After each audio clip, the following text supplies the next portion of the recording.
Good evening. Good to see everyone this evening. We are looking at the book of Daniel, the opening 6 chapters. And of course, we're at chapter number 3 tonight. The opening 6 chapters are probably the more familiar chapters. Most of us studied them as children in Bible classes, but there are lessons that probably we didn't learn when we were children, didn't think about. We're going to try to cover some of those as we go through. When we get to chapter 7, we'll enter into apocalyptic literature, and that's a different story altogether, and we'll talk more about that when we get to that spot, if the Lord wills. Chapter 3 is a famous chapter. Most every child has studied at least once, many of them more than one time. It is, of course, about Shadrach, Meshach, and Abednego and the fiery furnace. So we're going to start with chapter 3, verse 1. Nebuchadnezzar, the king, made an image of gold, whose height was 60 cubits, and its width 6 cubits. He set it up on the plain of Dura in the province of Babylon. Now I'm going to stop there for just a minute. First of all, 60 cubits. What is a cubit?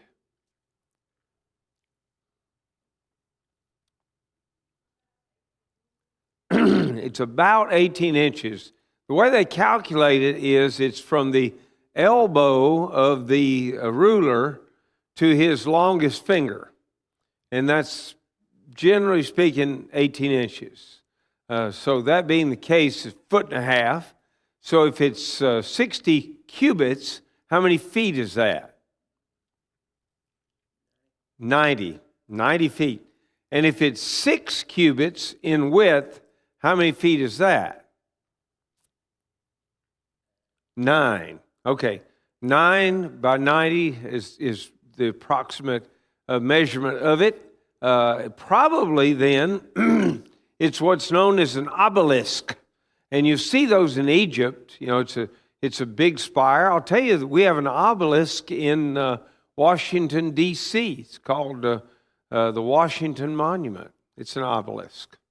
But their obelisks were not for memorializing some famous president or something like that. Their obelisks generally were associated with the worship of their gods. He sets it up on the plain of Dura. So think about a plain. When you think plain, what do you think? What comes to your mind? A flat space, an open space.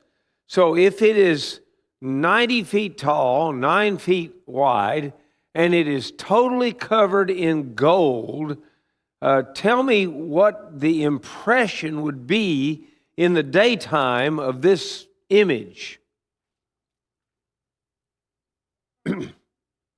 Probably dazzling.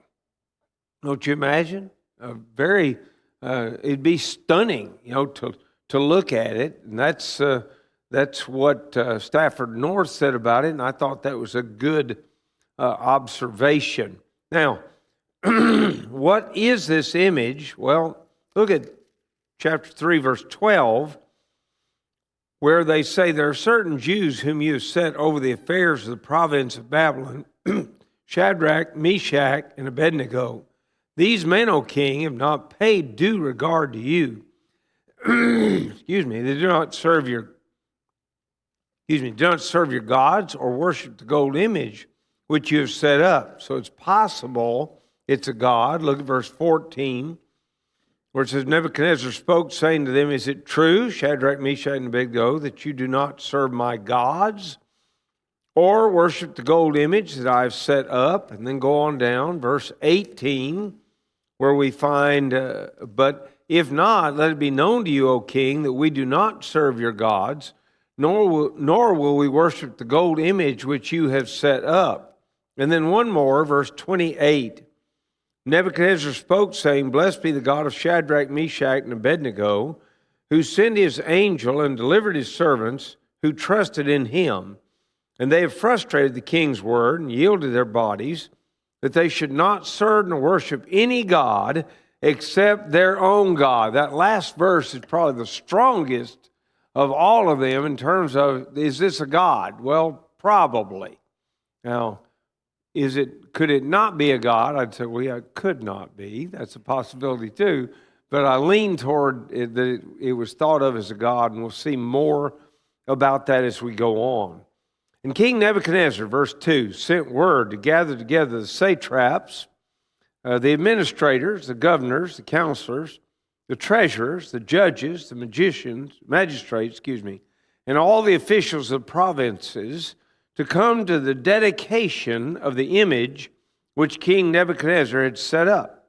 So the satraps, the administrators, the governors, the counselors, the treasurers, the judges, the magistrates, and all the officials of the provinces gathered together for the dedication of the image that King Nebuchadnezzar had set up.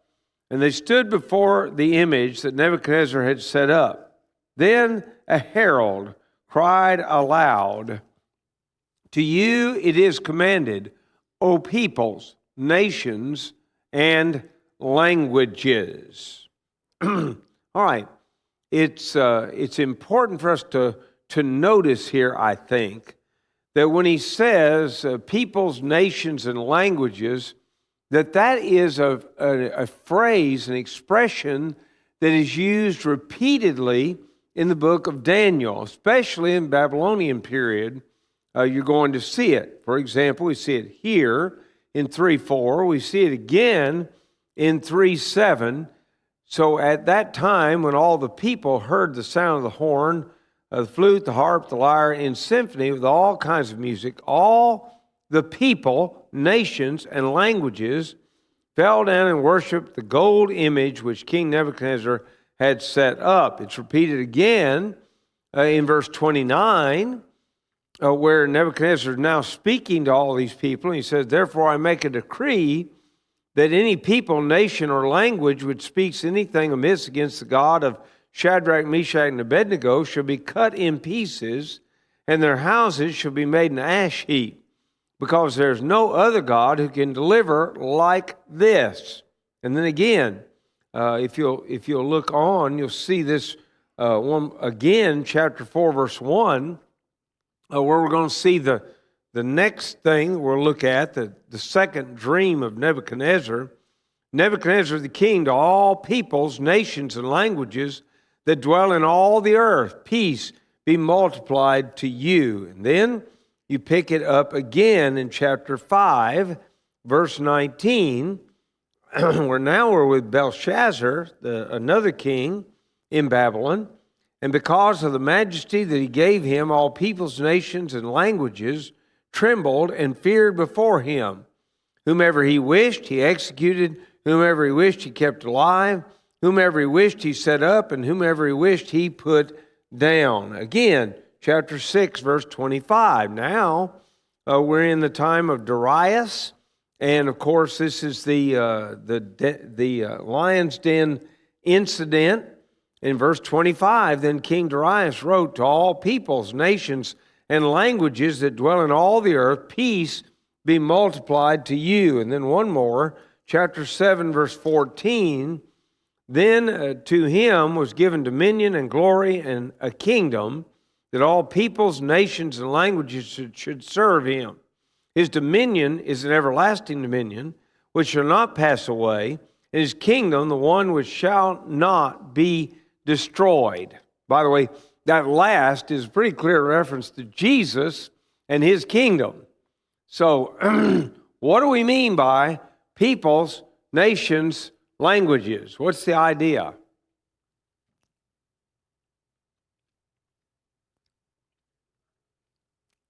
Everybody. Babylon felt like they were in control of the whole world at the time. They weren't really. If you study a map, they didn't have dominance over the entire world, but the bulk of it was under Babylonian control. When the Medes and the Persians conquer, pretty much all the world is under their control. And of course, when Jesus comes along, he will be in authority over all the world. And so that's the idea that is there. So he's called all these people together. By the way, what do you observe about them? There are actually 7 classes of people that are commanded to be present. You saw that. We've already read it twice, as a matter of fact.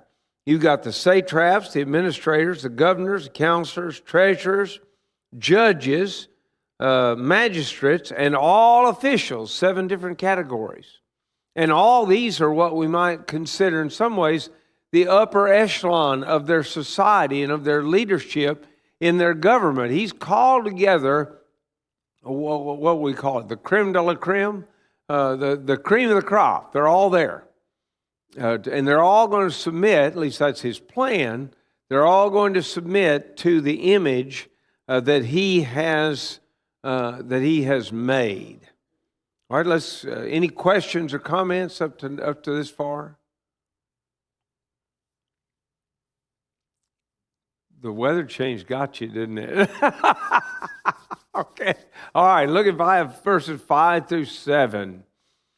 That at the time you hear the sound of the horn, flute, harp, lyre, and psaltery in symphony with all kinds of music, you shall fall down and worship the gold image that King Nebuchadnezzar has set up. Okay, fall down is a symbol of humility. You humble yourself.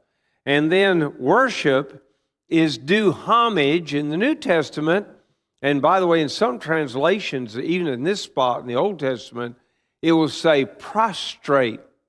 Prostrate yourself before this image that has been created. And whoever does not fall down and worship shall be cast immediately into the midst of a burning fiery furnace. So at that time, when all the people heard the sound of the horn, flute, harp, and lyre, in symphony with all kinds of music, all the people, nations, and languages fell down and worshiped the gold image which King Nebuchadnezzar had set up.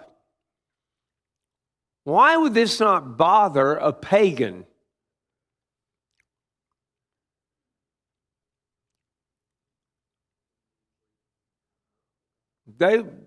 They're polytheists. They worship all kinds of gods. What's one more? What difference does it make to them? And they've been conquered. It's fairly common, and you may remember the Rabshakeh coming to Hezekiah. And when the Rabshakeh comes to him, he says, what nation's got a God that can beat us? I mean, that's putting it in my words, but that's the idea. Nobody can beat us. Nobody's got a God that's strong enough to overcome us. And so what they're looking for each time is to get everybody to submit to their God, whatever God it is, or their gods. And we've already seen in Babylon, there are multiple gods. So all these captive people bowing down worshiping, or these folks have been put in positions of power. And you remember how Daniel got in position of power? He was handpicked of the Jews, right? When they took the Jews captive, he's one of the handpicked ones. Where'd the rest of them come from? Pretty much the same way. Different nations, but pretty much the same way. It's the way they were chosen. So they don't have a problem with this. Why would this present a problem to a Jew?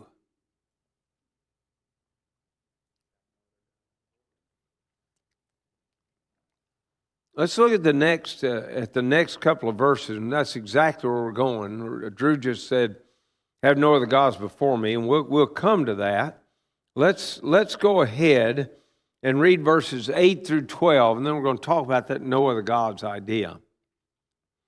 Therefore, at that time, certain Chaldeans came forward and accused the Jews. By the way, in the original language, that's a very interesting expression. It means they ate their pieces. They seized the opportunity to eat them up, is the idea. Their goal is to get these fellows that are in power and have them removed. And we'll talk more about that but later maybe. But I would observe that this is really a symbol of ingratitude, don't you think? Who saved the lives of all the wise men of Babylon? Daniel did. And his three friends, they know these are his friends. They know exactly who it is. You can tell by the way they put this to King Nebuchadnezzar. They know who they are. But their total ingratitude doesn't matter. And here's the thing you got to learn about the world, if you hadn't already figured it out, and a lot of you are ahead of me on this one. In the world, it doesn't matter who you step on to get ahead. That's the way the world functions. And so even though Daniel had basically saved their lives by interpreting the dream, even though he'd done that, they've got their opportunity. We can gain more power if we can eliminate Shadrach, Meshach, and Abednego. That's their goal, seemingly. All right, they spoke and said to King Nebuchadnezzar, O king, live forever. You, O king, have made a decree that everyone who hears the sound of the horn, flute, harp, lyre, and psaltery in symphony with all kinds of music shall fall down and worship the gold image. By the way, if you want to go back and really watch this chapter in an interesting way, underline every time you see the word worship. It is over and over and over again, and it's always, at least in the early going, always about this false image that Nebuchadnezzar has set up. And that, I think, is going to play a critical role. And whoever does not fall down and worship shall be cast in the midst of a burning fiery furnace.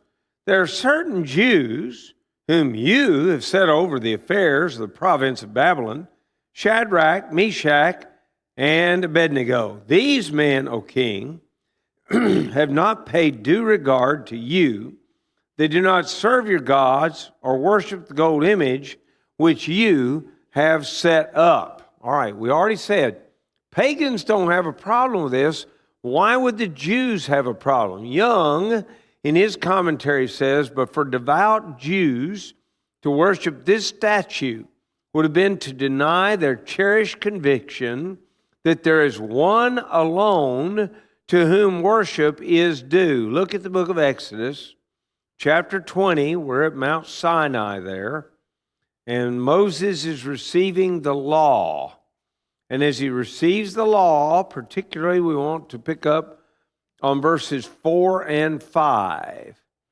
You shall not make for yourself a carved image, any likeness of anything that's in heaven above, or that is in earth beneath, or that is in the water under the earth. You shall not bow down to them, nor serve them, for I, the Lord your God, am a jealous God, visiting the iniquity of the fathers upon the children to the third and fourth generations of those who hate me.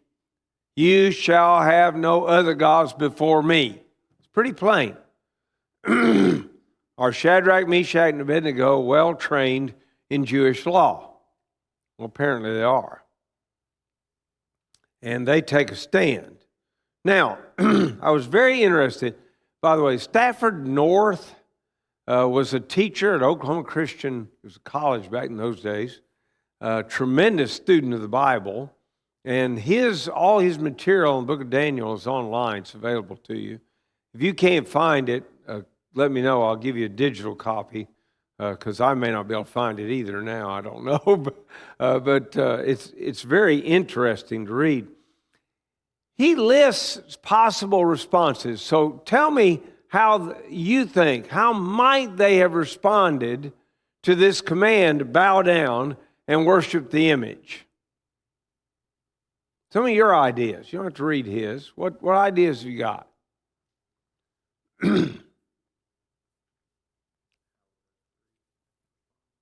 Yeah, how could they have responded?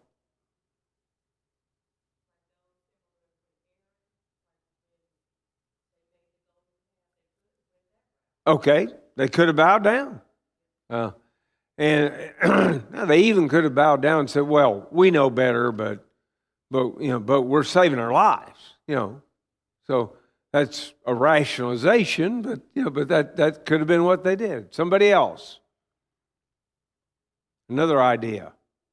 And you're right. I think that's a valid one. Well, listen to Stafford North. They could have anticipated what would happen and stay home. If you don't go, then you don't have to make the choice, right?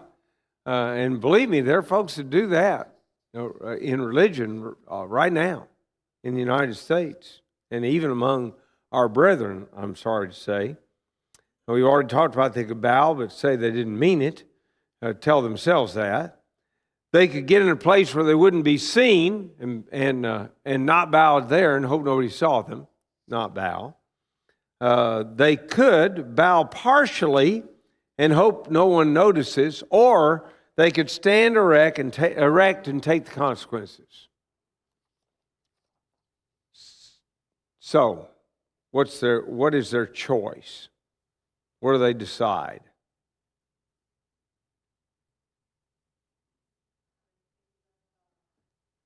They're going to stand up. They're not going to bow down to that image. They take a principled position. We've talked about this in reference to families. I want us to think about it in terms of our spiritual family and our Father, God. And that is, you have to make a decision about any matter, and the decision basically involves this: is this principle or preference? See, my preference growing up, my grandpa was a line foreman for General Motors, so my preference was you owned a General Motors vehicle. Was that a principle? No, wasn't a principle. I really wouldn't want to face Granddad if I had bought one, something else, but it wasn't. There's no principle involved there. You wouldn't be sinning if you bought a Ford, although I'd have to wash my mouth out with soap. In those days, now, please, let's go back to there. I have a Honda now, so that's totally out. That would really be out of line. But okay, so that's just preference. That's all that is. But principle is where there's a law from God that forces me to take the position that I take. That's principle. And that's what these fellows have decided. Shadrach, Meshach, and Abednego have decided that this is a matter of principle, and they're not going to bow down. And we're going to see that in a greater way in just a minute. Look at verses 13 through 18 as it continues. Then Nebuchadnezzar, in rage and fury, and one of the notes that I read made this observation: using the words rage and fury together indicates he's almost out of control. You can imagine somebody with the veins in their neck bulging, their face totally red. That's basically what we're looking at. Nebuchadnezzar has totally changed in reference to these fellas. He had put them in positions of power, but now he is out of control, angry with them. We'll talk more about that as we go along. But listen, in rage and fury, gave the command to bring Shadrach, Meshach, and Abednego. So they brought these men before the king. Nebuchadnezzar spoke, saying to them, "Is it true, Shadrach, Meshach, and Abednego, that you do not serve my gods or worship the gold image which I have set up? Now, if you are ready, at the time you hear the sound of the horn, flute, harp, lyre, and psaltery, in symphony with all kinds of music, and you fall down and worship the image which I have made, good. But if you do not worship, you shall be cast immediately into the midst of a burning fiery furnace. And who is the God who will deliver you from my hands?" Shadrach, Meshach, and Abednego answered and said to the king, "O Nebuchadnezzar, we have no need to answer you in this matter. If that is the case, our God, whom we serve, is able to deliver us from the burning fiery furnace. And he will deliver us from your hand, O king. But if not, let it be known to you, O king, that we do not serve your gods, nor will we worship the gold image which you have set up. Okay, let's think about this a minute, because there's really a lot there in those few verses that we don't want to miss. First of all, notice that Nebuchadnezzar thinks he's greater than God. Did you see that? Who is the God that's going to save you from me? That means he's greater than God, right? That's what he thinks at that particular moment. And I don't know about you, but for years, despite the fact that I've read it many times, I skipped right over that. Didn't even notice. He's saying, I'm better than God. I'm more powerful than God is. Who's going to save you from me? Next, notice that the three depended on the God they served, though he might be unable to save them. Now, that's an odd statement, isn't it? God's unable to save me? Well, I liked this explanation. It actually comes from Kyle in Kyle and Delitzsch's commentaries on the Old Testament. Kyle says the word here denotes ethical ability, which would be limited by his holiness and righteousness. So it's not my place to decide if God in his holiness can do something. See, it's possible, and they just acknowledge that possibility. It's possible that because of God's righteousness, because of God's holiness, that for some reason he can't save them. But I love their position, because they say, number one, our God can save us. But number two, if ethically and morally he cannot save us, we're still not going to do it. We're going to stand our ground. We have a principle here, and the principle is that we follow the God of heaven.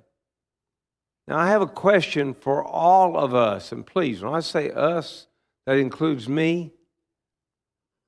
What will we do in a similar circumstance? Listen to the Apostle Peter, 1 Peter chapter 1, and then we'll look also at chapter 4. 1 Peter chapter 1, hear a part of what he has to say. 1 Peter chapter 1, verses 6 and 7. In this you greatly rejoice, though now for a little while, if need be, you've been grieved by various trials, that the genuineness of your faith, being much more precious than gold that perishes, though it is tested by fire, may be found to praise, honor, and glory at the revelation of Jesus Christ. What should we do? Well, I'll tell you what Peter's saying. He's saying it can be rough, but you ought to make a choice for God. When it comes down to a choice, the choice ought to be for God. Look at chapter 4, verse 12. Beloved, do not think it strange concerning the fiery trial, which is to try you, as though some strange thing happened to you. He anticipates you're going to go through a tough time. It's going to be difficult. Can you think of any biblical characters who were confronted, besides, of course, Shadrach, Meshach, and Abednego, who were confronted with, you've got to do this, but they knew that it would violate the will of God? Can you think of anybody like that? Well, Daniel, later, chapter 6, that's exactly right. Who? Job. Job refuses to curse God. So that would be another example. What about any New Testament examples? Which apostles? 1 Peter and John in chapter 4 of the book of Acts. You know, because they instantly respond with, well, we're not going to do it. That's what you want us to do. Sorry, that's what we're not going to. And by the way, what happens in the next chapter, chapter 5? All the apostles, every one of them there is involved in it, and they take a stand. Is it an easy stand? I can tell you that it didn't set well with some of the rulers, because ultimately you get to Acts chapter 12, and in the opening verses, James is killed. He took a principled stand. Did he die for it? I think the answer to that is yes. What about Stephen? Not an apostle. He takes a principled stand. Does he die for it? Yeah, he does too. So there have been multiple characters in biblical history who took a stand, and sometimes they died for it. But they always held with the principle, wherever the principle was. I'm going to do what God wants me to do.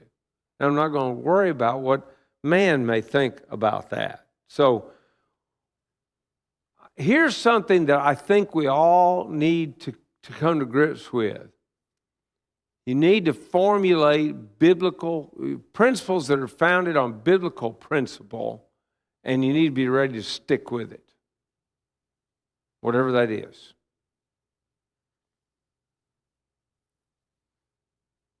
That's not always easy. I'm going to tell you that up front. Sometimes it's going to mean you're going to have to say or do something that you're not really comfortable with because society doesn't like it. But nonetheless, we got to stand because we're standing for God. The king acted rashly out of anger. I do want us to notice something about anger and where it goes. Look with me, if you will, to Psalm 106. This is actually written, it's a kind of a historical psalm in part. And particularly, we want to look at Psalm 106, verses 32 and 33. They angered him also at the waters of strife. Now, the him there is God. So that it went ill with Moses on account of them, because they rebelled against his spirit, that is God's spirit, so that he spoke rashly with his lips. It may not be God's spirit. It may be Moses' spirit. That's a possibility there. But what did Moses do? He got out of control with his anger. He's so fed up with these people. He's been dealing with them for going toward 40 years now. And every time you make a turn almost, they've got another complaint. And finally, he does not follow God's will. He does not give God the credit. And due to that, he doesn't get to enter the promised land. It costs him that much. He let his anger get out of control, get the best of him. Look at Proverbs. There's several of these that are of interest.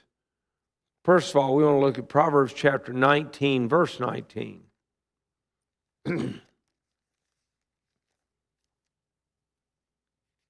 There we got the wise man writing about these matters. Here's what he says in regard to this. A man of great wrath will suffer punishment, for if you rescue him, you will have to do it again.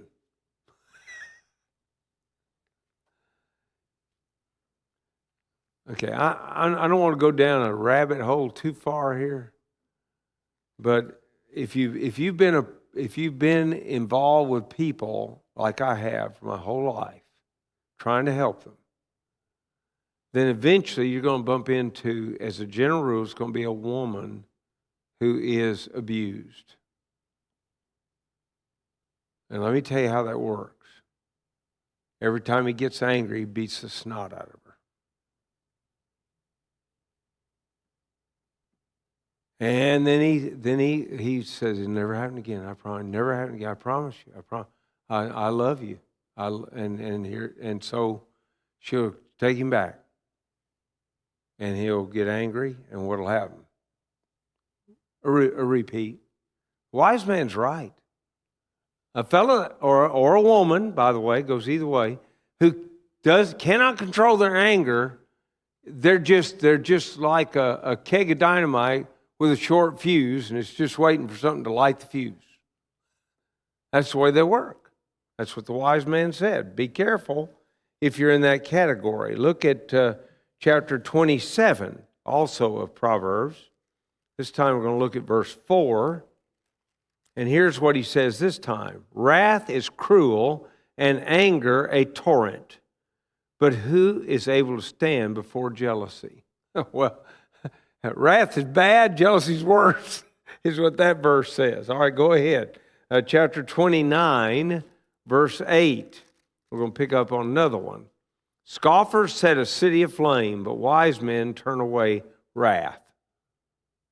You let your anger go too far, what's going to happen? The whole city is going to get lit up. And I'm talking about not with street lights.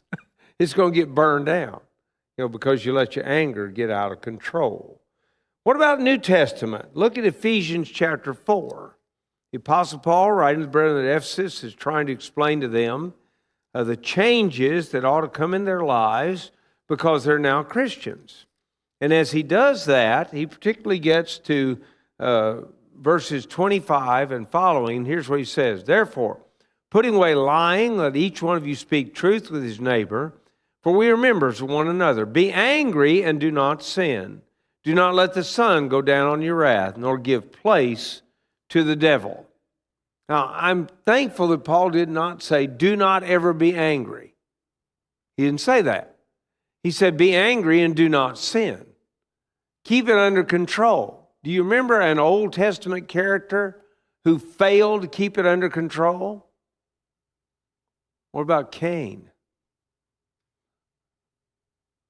Cain didn't appreciate what God did. He liked Abel's sacrifice. He didn't like his. And how does God describe it? To Cain, he says, sin is crouching at the door. And the imagery there is like a big cat, like a mountain lion or something like that, that is ready to pounce. But notice that God tells Cain, you don't have to fall prey to this. You can control this.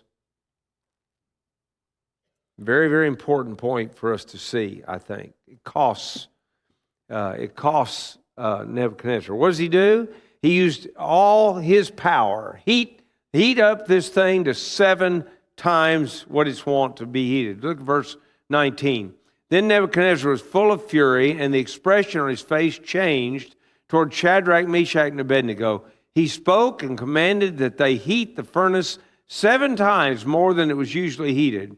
And he commanded certain mighty men of valor who were in his army to bind Shadrach, Meshach, and Abednego and cast them into the burning fiery furnace. Then these men were bound in their coats, their trousers, their turbans, and their other garments, and were cast in the midst of a burning fiery furnace. Therefore, because the king's command was urgent and the furnace exceedingly hot, the flame of the fire killed those men who took up Shadrach, Meshach, and Abednego. By the way, looks like, I'm not going to guarantee that's what it is, but it looks like this is the furnace that was used to burn the bricks that were used to build the obelisk. It's very nearby. See, so that's what it looks like. And then they coated it with gold. That much we know. It was coated with gold. So it looks like that. Why? Because you look down into it, and there's the fire coming up, and they throw them down into it. But do you notice something else? They can look into the furnace. That's the way you do it when you're operating a kiln. It's exactly. Am I right? And that's what when you're operating a kiln, you got an open way, and the king's going to watch. He's going to see all of this. So the men who cast them in were killed, and within that itself, it looks to me like the king is sacrificed. But watch. Go to the next few verses. Begin at verse 23. And there, we're going to see, and these 3 men, Shadrach, Meshach, and Abednego, fell down bound into the midst of the burning fiery furnace. Then King Nebuchadnezzar was astonished, and he rose in haste and spoke, saying to his counselors, did we not cast 3 men bound into the midst of the fire? They answered and said to the king, true, O king. Look, he answered, I see 4 men loose, walking in the midst of the fire, and they're not hurt. And the form of the fourth is like the Son of God. Now, who is it? I don't know. That's the best answer. Like the Son of God. Nebuchadnezzar has very little concept of the Son of God. We hear Son of God, we think one thing. We think Jesus. Could it have been an angel? I will say yes. Could it be the angel of the Lord? Now, if it's the angel of the Lord, I think that's Jesus.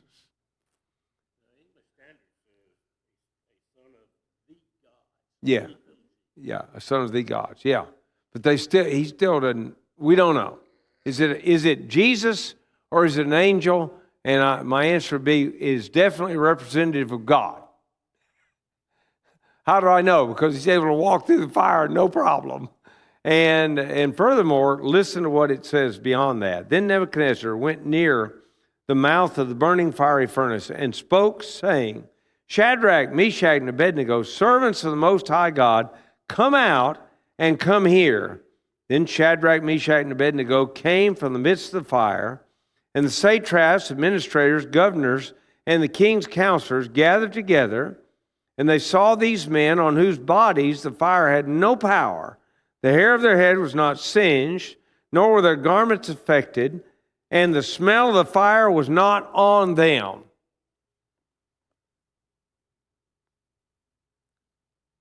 Did God take care of Shadrach, Meshach, and Abednego? Is this God's providence? It's His miraculous providence. There's no doubt about that. He miraculously provides for Shadrach, Meshach, and Abednego. How do you know? Well, 7 guys lost their lives throwing these fellows into the fire. That's how hot it was. Anybody in here ever cook, grill on a grill outside? When I was a young man, at some point my dad designated me the official griller. And I can tell you, you don't have to work with a grill very long for when you come in, everybody in the house knows what you've been doing. You've been grilling, because the smoke smell gets in you real quick. I'll tell you something else, and some of you know this. If you get your arm too close to it, you'll find the hair will be singed right off your arm. And that's not heated up to 7 times what it's wont to be heated up. It's just the way it works. But these fellows step out, their clothes aren't even smoky smelling. Their hair's not singed. They're in perfect condition. A miracle has been worked, and boy, Nebuchadnezzar knows it. There's no doubt about that. Now, does he really understand who God is? I say the next chapter says no. He's getting the idea, but he got part of the idea in chapter 2, and he still set up an image to be worshipped, and he still threw these 3 guys into the fire. So he's like some of us. He's a slow learner. That would be my answer to that. Let's finish up the rest of the reading then, and then we'll go forward. Then Nebuchadnezzar, I already read that part. 28, Nebuchadnezzar spoke, saying, Blessed be the God of Shadrach, Meshach, and Abednego, who sent his angel and delivered his servants who trusted in him. And they frustrated the king's word and yielded their bodies that they should not serve nor worship any god except their own God. Therefore, I make a decree that any people, nation, or language which speaks anything amiss against the God of Shadrach, Meshach, and Abednego shall be cut in pieces, and their houses shall be made an ash heap, because there is no other God who can deliver like this. Then the king promoted Shadrach, Meshach, and Abednego in the province of Babylon. I would observe, by the way, every time somebody tries to nail one of these guys, he ends up going higher. That's my observation. It's going to be verified later, too, in chapter 6. It's going to work just that way. All right. So that what we've seen tonight is I think, twofold. One, God can deliver. Paul notes that in 2 Timothy chapter 4. God can deliver. He delivered me once, he's going to deliver me again. Now, the second time, Paul expected to be delivered through death. He knows he's going to die, but that's okay. God can deliver. Number 2, take a stand. Form your principles, take a stand. Your children need this. All you that have children at home or that hope to have children one day, your children need to see mom and dad with principle. They need to know you'll take a stand for what you believe in. These fellows did, and their impression of their lives stands till now. Next week, Lord willing, chapter 4.